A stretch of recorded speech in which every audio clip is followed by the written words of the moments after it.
The story begins deep inside a deserted forest. A man named John drags a lifeless body into the woods and buries it in a deep pit. He isn't doing it out of respect for the dead. He's doing it to protect himself.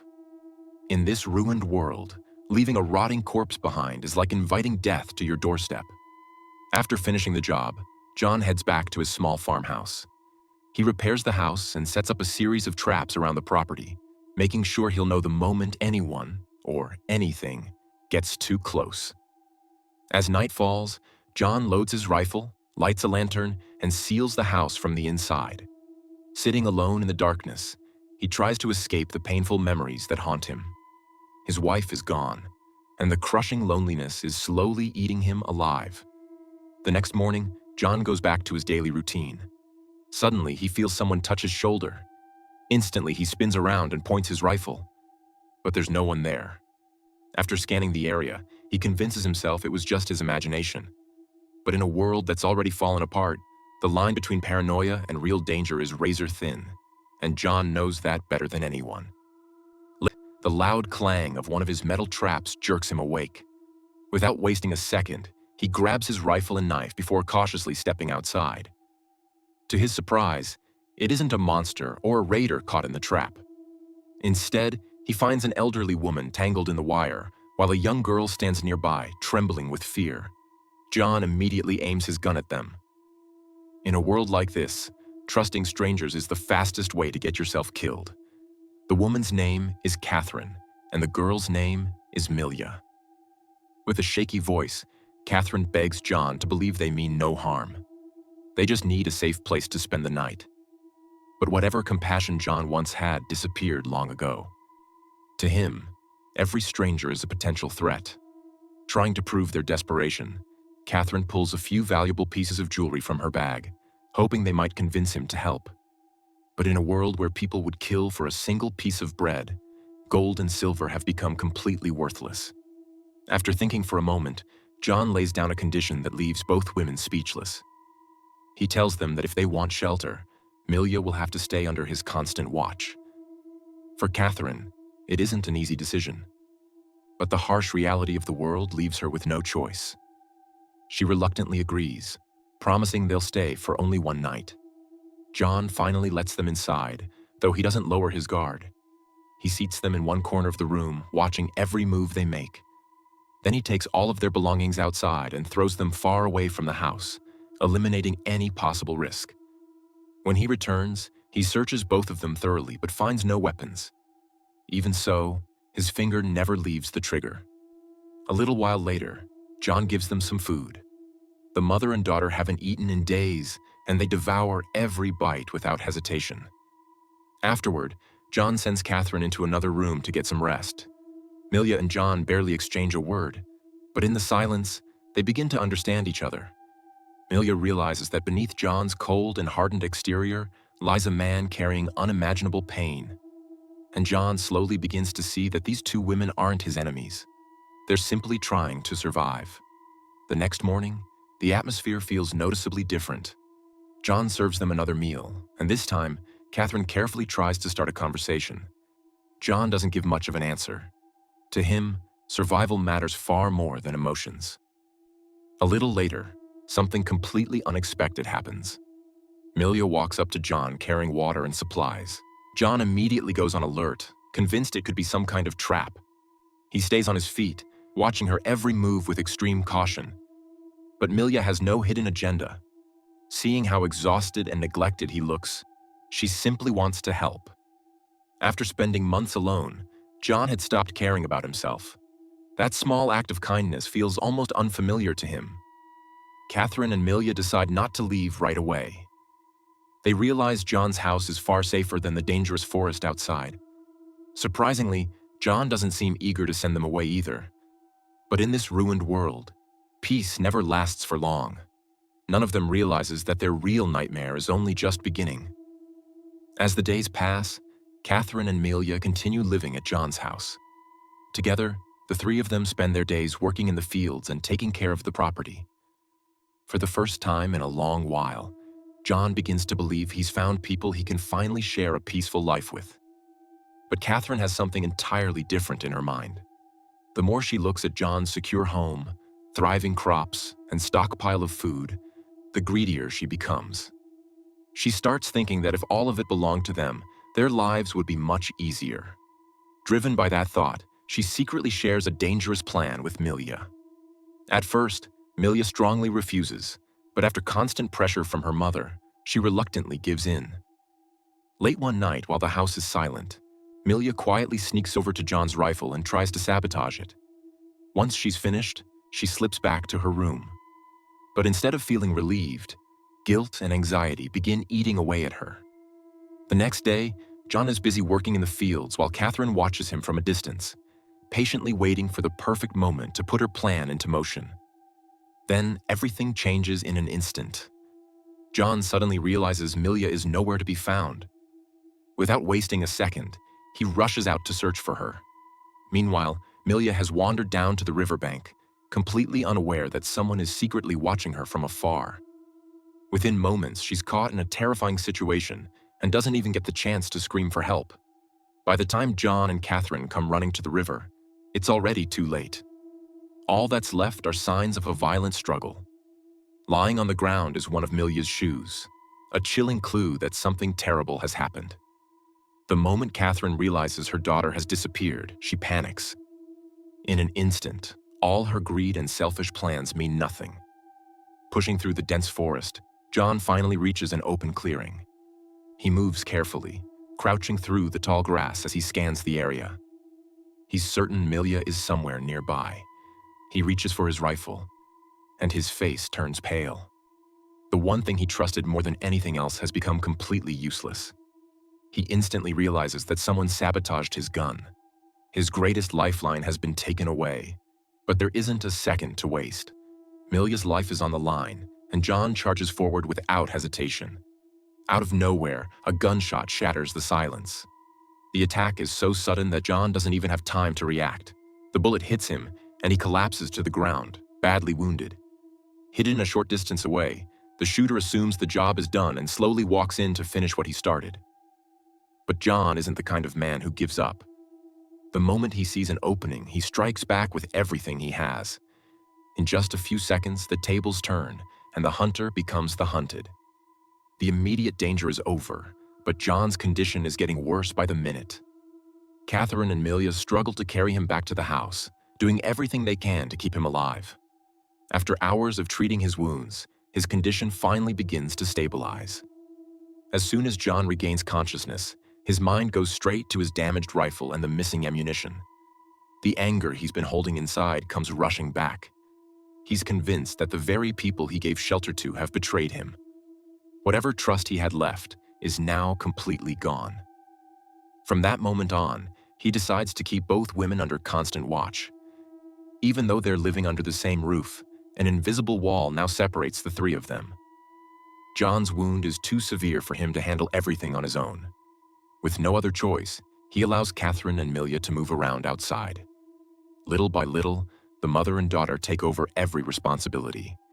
They cook, take care of the house, and look after John. But despite their efforts, his condition continues to deteriorate. One day, he steps outside to inspect his wound. The moment he sees it, his heart sinks. The infection has spread far worse than he imagined.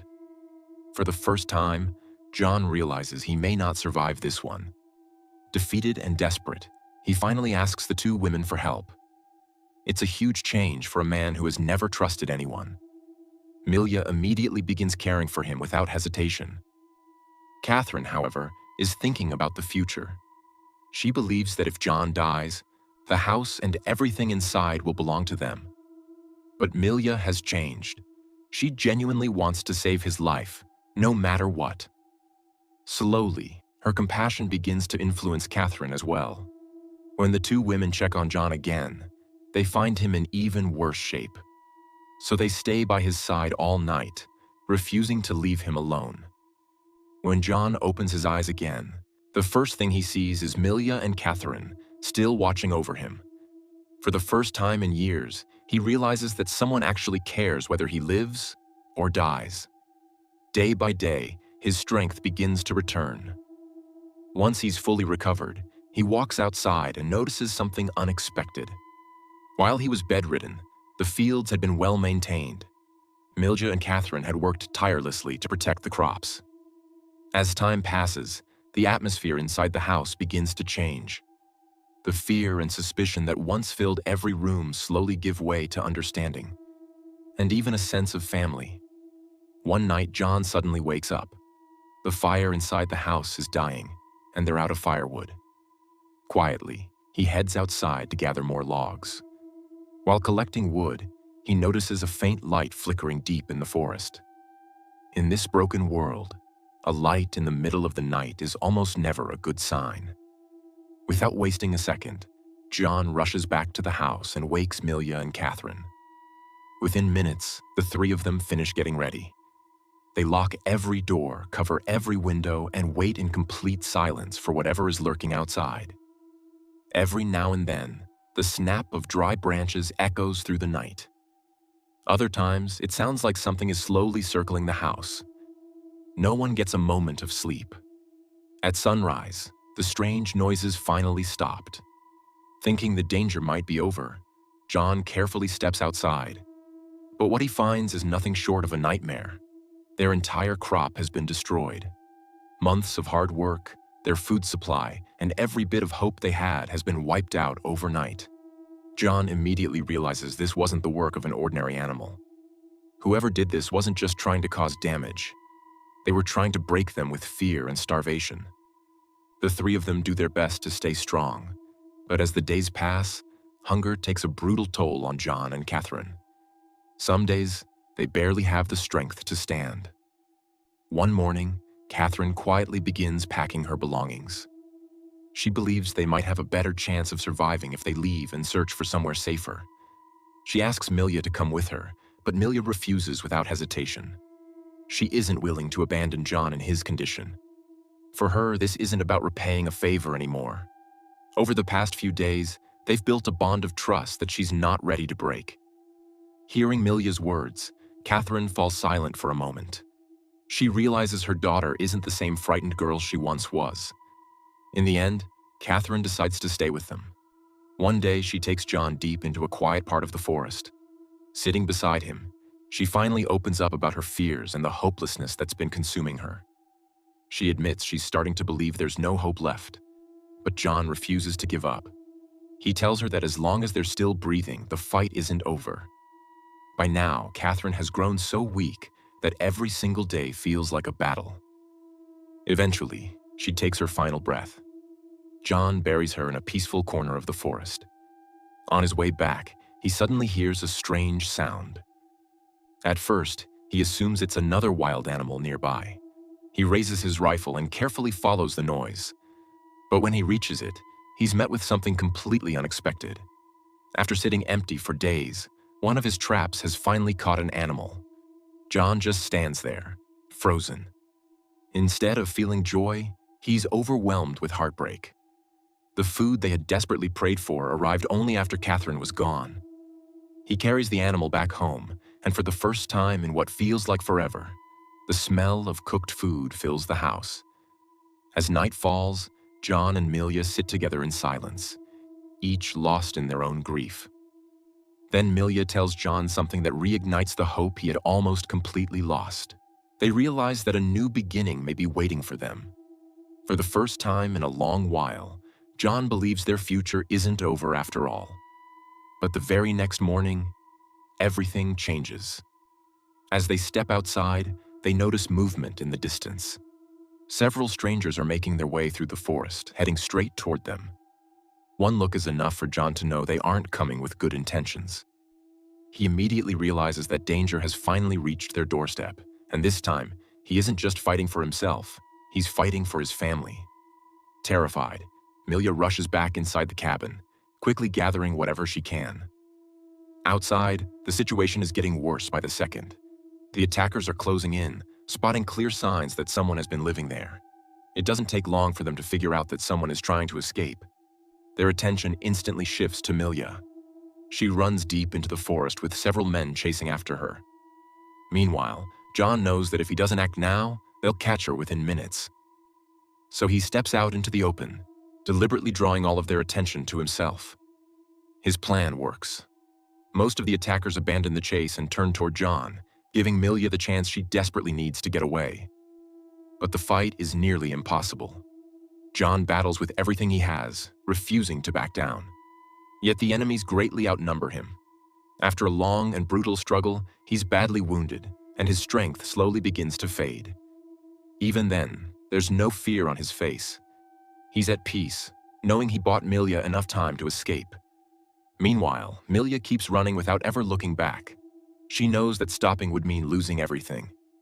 Days pass. The endless forest, hunger, thirst, and loneliness continue to test her at every step.